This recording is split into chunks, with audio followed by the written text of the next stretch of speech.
The notification came through at 11:47 p.m. on a Tuesday. I was brushing my teeth, getting ready for bed, when my phone buzzed on the bathroom counter. An unknown number. A video file with no message attached. I almost deleted it. Spam. Probably. Or worse, one of those malware links that IT had warned us about at work. But something made me tap it anyway. Maybe just curiosity, maybe the late are dulling my usual caution. The video was short, only 43 seconds. Security camera footage, judging by the angle and timestamp in the corner. A hotel lobby, upscale by the looks of it. Marble floors, crystal chandeliers, those oversized leather chairs that cost more than my first car. The date stamp read 3 weeks ago. Thursday, March 14th. 6:47 p.m. I was about to close it when I saw her. My wife walked into frame wearing that navy dress, the one with the small white flowers. I knew that dress. I'd complimented her on it that exact night before she left for book club. She was meeting the girls at Patricia's house, she'd said. They were discussing some bestseller about a woman who disappeared, the kind of psychological thriller she loved. But she wasn't at Patricia's house. She stood near the elevator bank, checking her phone, tucking a strand of dark hair behind her ear in that familiar gesture I'd watched 1,000 times. Then a man approached from the lobby bar. Tall, well-dressed in a charcoal suit, salt and pepper hair. They didn't embrace, but the way they stood, close, comfortable, familiar, made my stomach drop. They talked for maybe 20 seconds. She laughed at something he said, touched his arm briefly. Then they walked to the elevators together. He pressed the button. They waited, standing shoulder to shoulder. When the doors opened, they stepped inside. Gone. I watched the video 3 more times, each viewing hollowing me out a little more. Then I checked our text messages from that night. Her, 6:15 p.m., just got to Patricia's. This book is so good, can't wait to discuss. Love you. Her, 9:43 p.m., heading home now. Debate ran long lol. Want me to pick up anything? Me, 9:45 p.m., I'm good. Drive safe. I remembered that night clearly now. She'd come home around 10:15, slightly flushed, blamed it on Patricia's too strong margaritas. She'd kissed my cheek, said the book discussion had been intense, then headed straight for the shower. I'd been watching the basketball game, barely looked up. The bathroom suddenly felt too small, too bright. I gripped the edge of the sink, staring at my reflection. 15 years of marriage. 15 years. We had 2 kids sleeping down the hall. We had a mortgage, a golden retriever, season tickets to the theater. We had inside jokes and shared dreams and a vacation to Greece planned for our anniversary in June. We had, I thought, trust. I saved the video to my camera roll and blocked the unknown number, though I knew it didn't matter. Whoever sent it had already accomplished their goal. The question was why? Why now? Why me? Why this moment? Was it the man's wife who'd hired a private investigator? A concerned friend? A bitter enemy? Did it even matter? I walked into our bedroom where she lay sleeping, her face peaceful in the dim glow of her phone charger. She'd fallen asleep reading again. Her tablet rested on the nightstand, still displaying the cover of some romance novel. She looked innocent, content, like someone incapable of deception. But I'd just watched her lie to me with 43 seconds of silent video evidence. I could have woken her right then. Could have shoved the phone in her face and demanded answers. Could have let 16 hours of rage pour out in the middle of the night while our kids slept. Instead, I took my pillow and walked downstairs to the couch. I needed time to think. Time to decide if I wanted the truth or if I wanted to pretend I'd never received that video. Because once I asked the question, once I opened that door, there would be no closing it again. By morning, I'd watched the video 27 times. By morning, I'd made my decision. Thursday evening arrived with an almost scripted symmetry. Book club night again. She was getting ready in our bedroom, standing before the mirror applying mascara, humming something tuneless and cheerful. She wore jeans and a casual sweater this time. Patricia's house, she'd said earlier, very casual tonight, just wine and snacks. Is there book club tonight? I asked from the doorway, keeping my voice level, almost disinterested. Mem, she murmured, focused on her reflection. Should be home by 10 or so. Same as always. Same as always. The phrase hung in the air like smoke. I'd spent 2 days preparing for this moment. 2 days watching that video on loop, cross-referencing dates, checking credit card statements, reviewing our shared calendar. The rabbit hole went deeper than one Thursday night. March 14th wasn't an anomaly. It was a pattern. February 7th, book club at Sandra's place. Credit card showed a charge at Giovanni's, an Italian restaurant downtown, 7:32 p.m. Table for 2. January 24th, book club moved to Thursday this week. Her car's GPS history, I'd finally checked, something I'd never thought to do, showed an address for the Riverside Hotel. December 13th, extended book club meeting, holiday party after. Phone record showed a 2-hour call with a number saved in her contacts as plumber, kitchen sink. We'd never had any plumbing issues. The evidence folders on my laptop had grown obscene.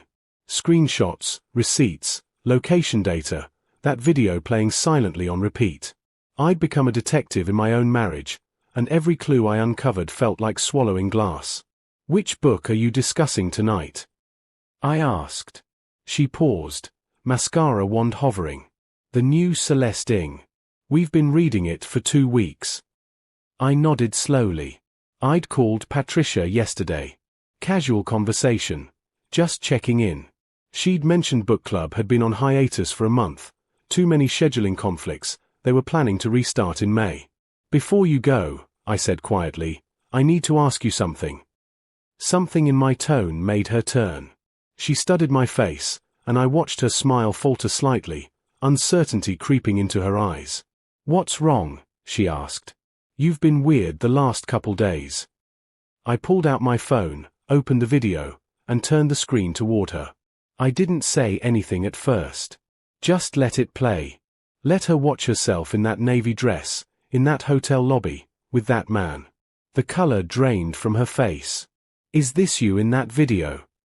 I asked, my voice remarkably calm considering my heart was hammering against my ribs. Weren't you supposed to be at book club? She went completely still. Not the stillness of innocence, but the frozen paralysis of someone whose world just shattered. Her eyes were locked on the screen, watching her past self walk toward those elevators. Where did you, she started, then stopped. Swallowed hard. I can explain. I'm sure you can, I said. You've been explaining things to me for months, haven't you? All those book club meetings. All those late nights. All those detailed stories about what you discussed, which characters you loved, which plot twists surprised you. It's not, her voice cracked. It's not what it looks like. I almost laughed. The oldest line in the infidelity playbook. That's the Riverside Hotel lobby. March 14th, 6:47 p.m.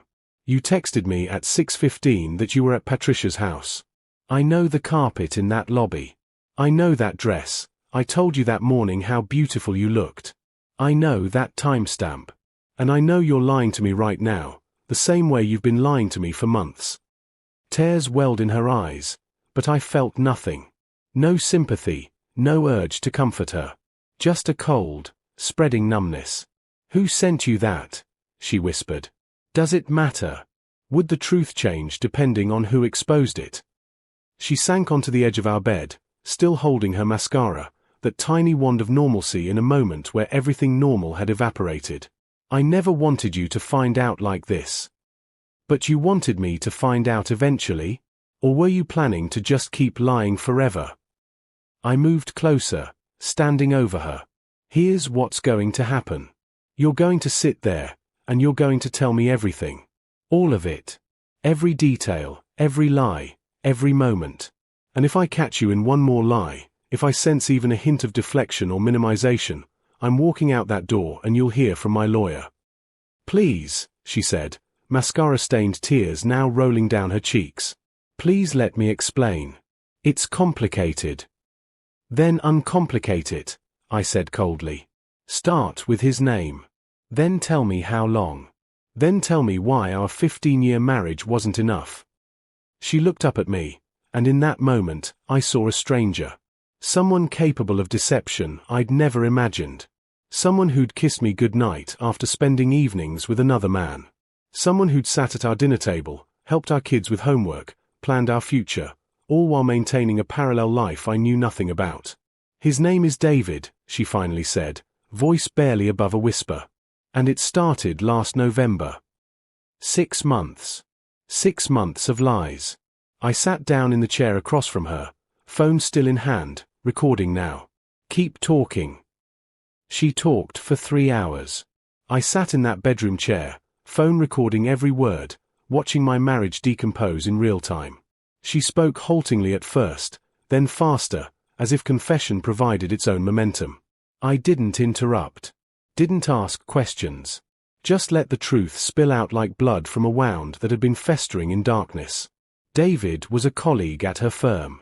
She'd mentioned him before, the new senior partner from the Chicago office, brought in to restructure their corporate division. Smart, she'd said. Funny.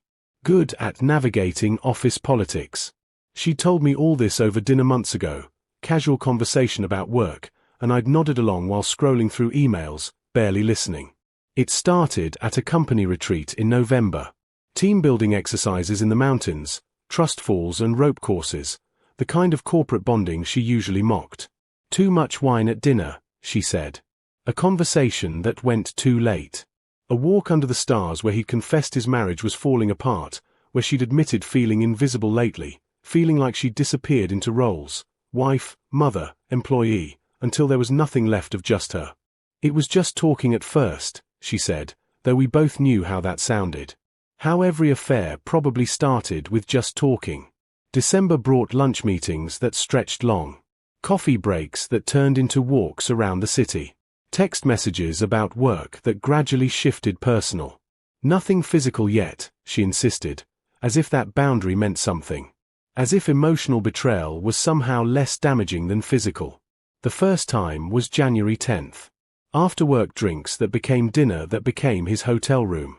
The Riverside Hotel, ironically the same place we'd celebrated our 5th anniversary. She cried afterward, she said. Felt disgusted with herself. Swore it wouldn't happen again. But it did happen again, I said flatly. Obviously. She nodded, wiping her eyes with the back of her hand. I know this sounds insane, but it felt like I was watching someone else live my life. Like I was having an out-of-body experience. Every time I was with him, I'd think about you, about the kids, about what I was destroying. But then I'd go home and feel like a ghost in my own house, and the next time he'd text, I'd convince myself just one more time wouldn't matter because I'd already crossed the line. The psychology of it was almost fascinating in its predictability. The rationalization, the compartmentalization, the progressive numbing of conscience. I'd read about it in articles about infidelity, never imagining I'd hear these exact justifications from my own wife. How many times? I asked. She hesitated. Does it matter? Yes. 12, she whispered. 12 times between January and now. I did the math. Roughly twice a month. Book club Thursdays. Late work nights. That Saturday she'd said she was helping her sister move. The Sunday she'd volunteered for a charity run I'd offered to join, but she'd insisted I stay home with the kids. Did you love him? The question surprised even me. I don't know, she said, and somehow that answer was worse than yes. I loved how he made me feel. Seen. Interesting. Like I was more than just someone who packs lunches and schedules dentist appointments and reminds everyone about soccer practice. So this is my fault. Heat crept into my voice for the first time. Because I didn't make you feel special enough. No. She looked up sharply. No, that's not what I'm saying. This is completely my fault. My choice. My betrayal. I'm not blaming you for any of this. Then what are you saying? She struggled for words, hands twisting in her lap. I'm saying I lost myself somewhere in the last 15 years. Not because of you, but because of me. Because I stopped prioritizing anything that was just mine. My career became background noise. My friendships evaporated. My hobbies disappeared. I became so focused on being a good wife and mother that I forgot I was supposed to still be a person. So you had an affair. So I made a terrible, selfish, destructive choice, she corrected. And I hate myself for it. I hate that I hurt you. I hate that I became this person. I hate that I can't take any of it back. I stood up, needing to move, to pace, to do anything but sit still with this information. Our bedroom suddenly felt contaminated. How many nights had she laid beside me after being with him? How many times had she kissed me hello knowing where her mouth had been? How many family dinners had she sat through planning her next escape? When was the last time? I asked. She closed her eyes. Last Thursday. The video you saw, that wasn't the last time. We met again last week. 7 days ago. While I'd been helping our daughter with her science project, my wife had been at the Riverside Hotel. While I'd been coaching our son's little league practice, she'd been choosing another man over our family. Did you use protection? The question was clinical, necessary. Always, she said quietly. I was careful about that, at least. At least. As if basic disease prevention deserved credit. Does he know about me? About the kids? Yes. He knows everything. He's married too, has 3 kids. His wife doesn't know. Perfect. We were both the unknowing spouses in someone else's drama. I wondered if his wife was sitting somewhere right now, blissfully ignorant, planning their family vacation while her husband texted my wife. Is it over? I asked. I ended it 3 days ago, she said. After you started acting strange, I knew something was wrong. I told him we couldn't continue, that I needed to focus on my marriage, that it was wrong from the beginning. How noble of you, I said bitterly. You ended your affair because you got caught, not because you suddenly developed a conscience. That's not fair. Fair? I turned on her. You want to talk about fair? Was it fair when you texted me loving messages while planning to meet him? Was it fair when you came home and tucked our kids into bed with hands that had just touched another man? Was it fair when I trusted you completely while you were actively, deliberately, repeatedly betraying that trust? She had no answer. Just sat there crying, mascara running down her face, looking small and broken and nothing like the woman I'd married. I need you to leave, I said suddenly. Pack a bag. Go to your sister's. I can't look at you right now. Please, she begged. Let me stay. Let me try to fix this. Fix what? You can't unfuck him. You can't unlive 6 months of lies. You can't restore trust you systematically destroyed. I opened our bedroom door. Get out. I'll tell the kids you had a work emergency. You have 10 minutes. She left at 9:47 p.m. with a hastily packed suitcase and swollen eyes. I watched from the living room window as her car pulled out of our driveway, taillights disappearing around the corner. Then I sat in the dark for an hour, trying to understand how I'd become a man sitting alone in his living room on a Thursday night, listening to his children sleep upstairs, wondering how to tell them their mother wouldn't be home for breakfast. The video was still on my phone. I watched it again, studying details I'd missed before. The way she smiled at him, genuine, unguarded, different from the smiles she gave me lately. The way he touched her lower back as they walked to the elevator, proprietary and familiar. The way they moved together, synchronized, like they'd done this before. Because they had. 12 times. Friday morning came too soon. I made pancakes, something I only did on weekends, but I needed the kids happy before their world shifted. Our daughter, Emma, age 12, sat at the kitchen counter doing her math homework. Our son, Jake, age 9, was building something elaborate with his Legos at the table. Where's Mom? Emma asked, not looking up from her equations. I'd rehearsed this. She had an early meeting. You know how work gets sometimes. She didn't say goodbye. Emma's tone was accusing. She didn't want to wake you. She'll call later. Jake glanced up. Is Mom coming to my game tomorrow? Little League semifinals. She'd never missed a game. We'll see, Buddy. She's got a lot going on at work right now. I drove them to school, hugged them longer than usual, watched them walk through those doors not knowing their family was fracturing. Then I sat in the parking lot and called my brother. Thomas listened without interrupting while I gave him the abbreviated version. When I finished, he was quiet for a long moment. Then, what do you need? I don't know, I admitted. Advice? Perspective? Someone to tell me what the fuck I'm supposed to do now. Do you want to save the marriage? The question hung between us.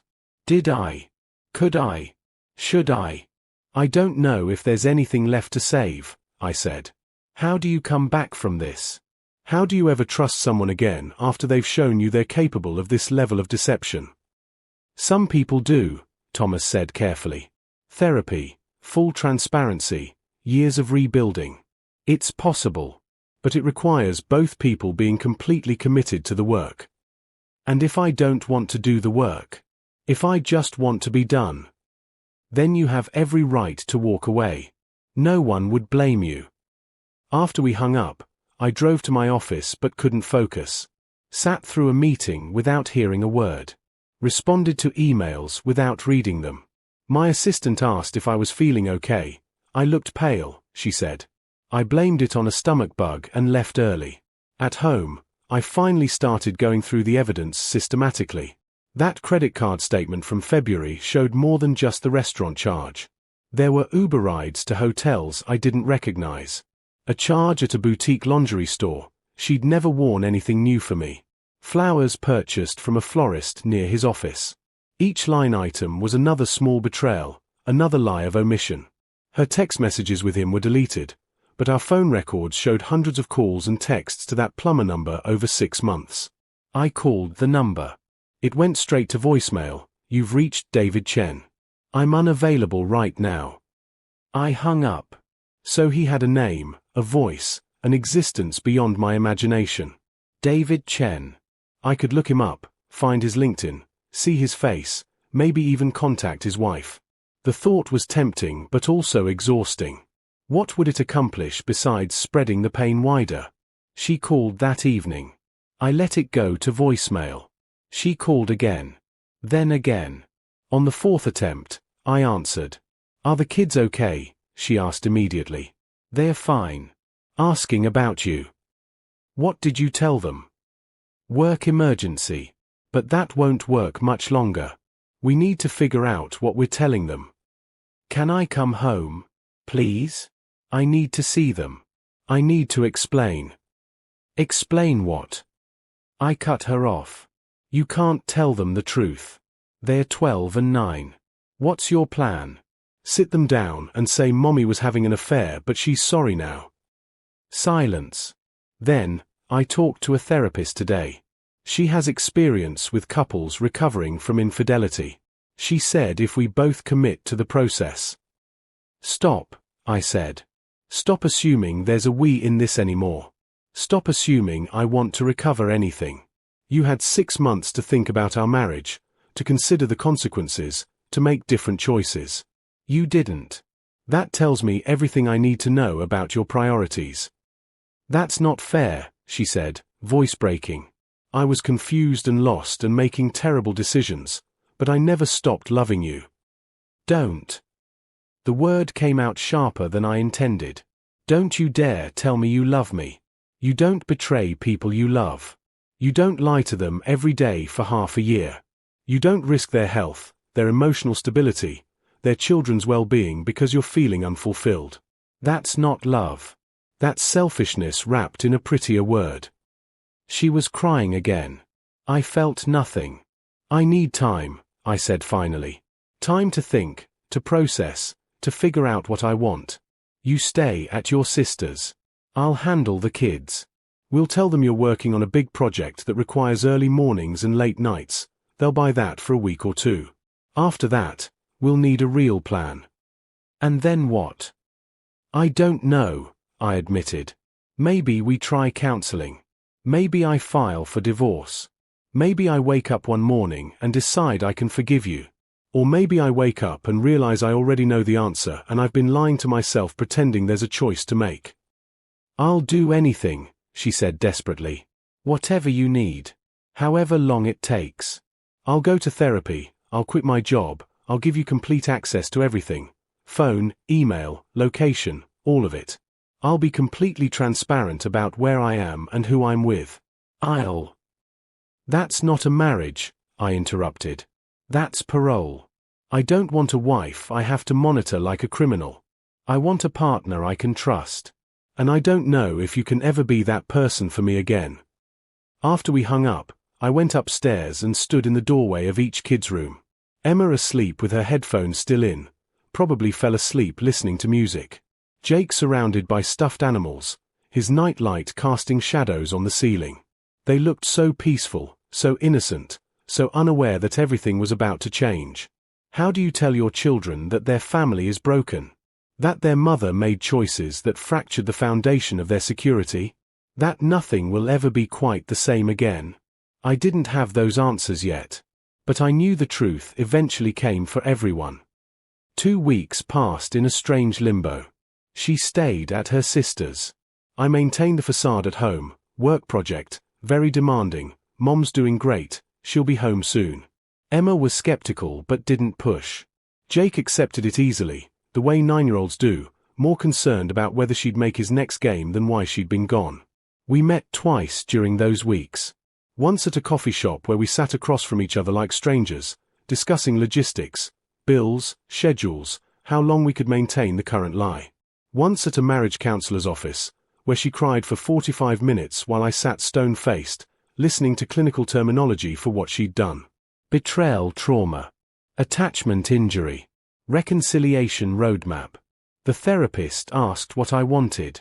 I said I didn't know. She asked what my wife wanted.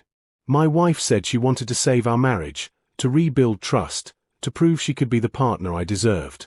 The therapist nodded and gave us homework, write letters to each other expressing our feelings, our needs, our fears. I didn't write the letter. Instead, I spent those 2 weeks conducting an autopsy of our marriage. When had we stopped being partners and become roommates? When had our conversations become purely transactional, calendars and carpools and bills? When had I last really looked at her, seen her, asked about her dreams instead of her day?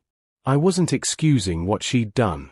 Her choices were her own, her betrayal unforgivable by any reasonable standard. But I couldn't ignore my own role in the slow erosion of intimacy. The nights I'd chosen work over dinner together. The weekends I'd spent coaching Jake's team while she handled everything at home alone. The way I'd responded "that's nice, honey" to things I never actually heard because I was mentally reviewing presentations or checking email. We'd both stopped trying somewhere along the way.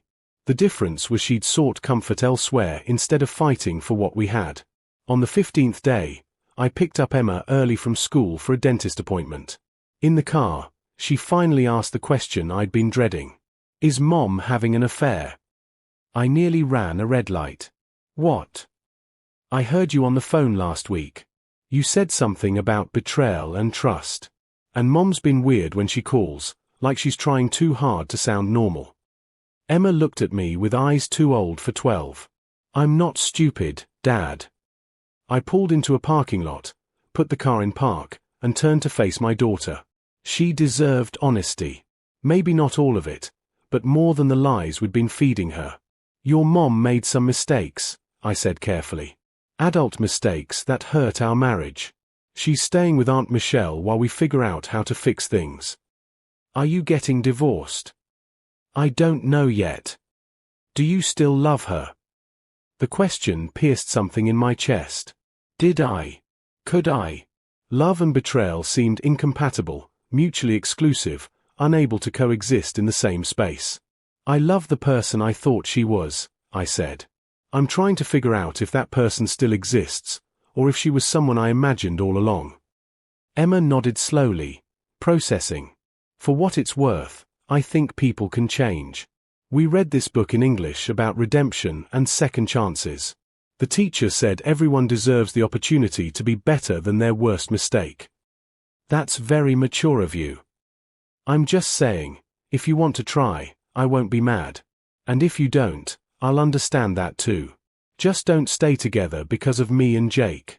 That's worse than divorce. When had my daughter become so wise? That evening, I finally wrote the letter the therapist had assigned. Not the one she'd asked for, not an exploration of feelings and needs. Instead, I wrote out every question that had haunted me for 2 weeks. Did you think about me when you were with him? Did you compare us? Did you love him, or was this just about escape?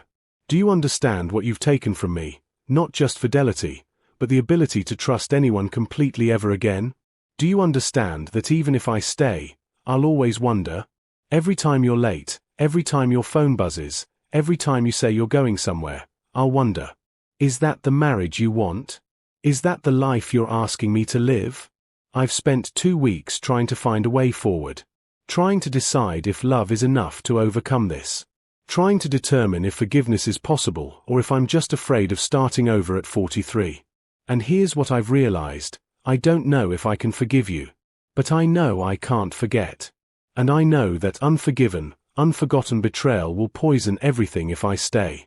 So here's what I'm proposing. Not reconciliation. Not divorce. Not yet. A separation. 6 months. You get your own place. We tell the kids the truth, an age-appropriate version.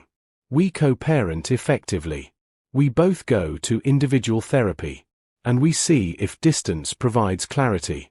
If, after 6 months, we both want to try rebuilding, we'll try. Full transparency, couples counseling, whatever it takes. But if either of us feels it's irreparable, we'll move forward with divorce as amicably as possible. This isn't forgiveness. It's not a promise. It's just space to breathe. Space to figure out who we are without each other, and whether there's anything left worth saving. I sent the letter at midnight. She called immediately. I didn't answer, just texted, read it. Think about it. Let me know tomorrow. Her response came at 2 a.m. I'll do whatever you need. I understand this is more than I deserve. Thank you for not giving up completely. The next morning, I sat the kids down and told them the truth, the edited version. Mom and I were having problems. We both loved them very much. Mom would be getting her own apartment nearby. They'd spend time with both of us. It wasn't their fault. We were working on things. Jake cried. Emma looked relieved that we'd finally stopped lying.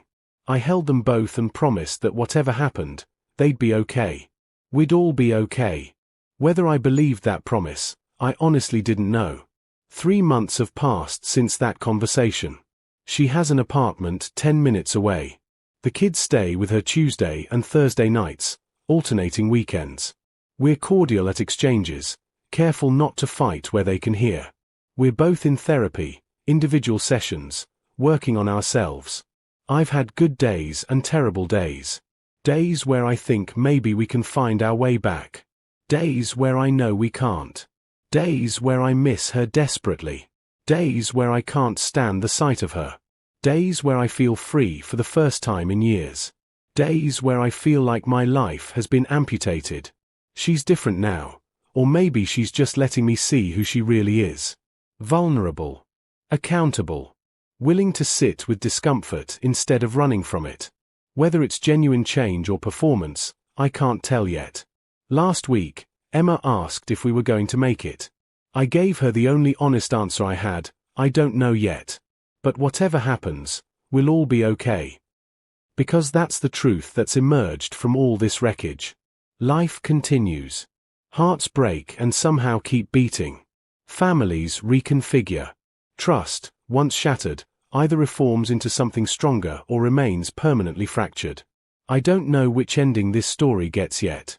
But I know I'm finally asking the right questions. Not how could she do this, but who do I want to be on the other side of this pain? Not can I forgive her, but can I forgive myself for whatever choice I make? The video is still on my phone. Sometimes I watch it. Not to torture myself, but to remember that people are capable of both profound betrayal and profound change. To remember that nothing is permanent. Not love, not promises, not the life you think you've built. 3 months left in our separation. 3 months to decide if we're brave enough to try again or strong enough to let go. Either way, I'll survive. We all will. And maybe that's enough.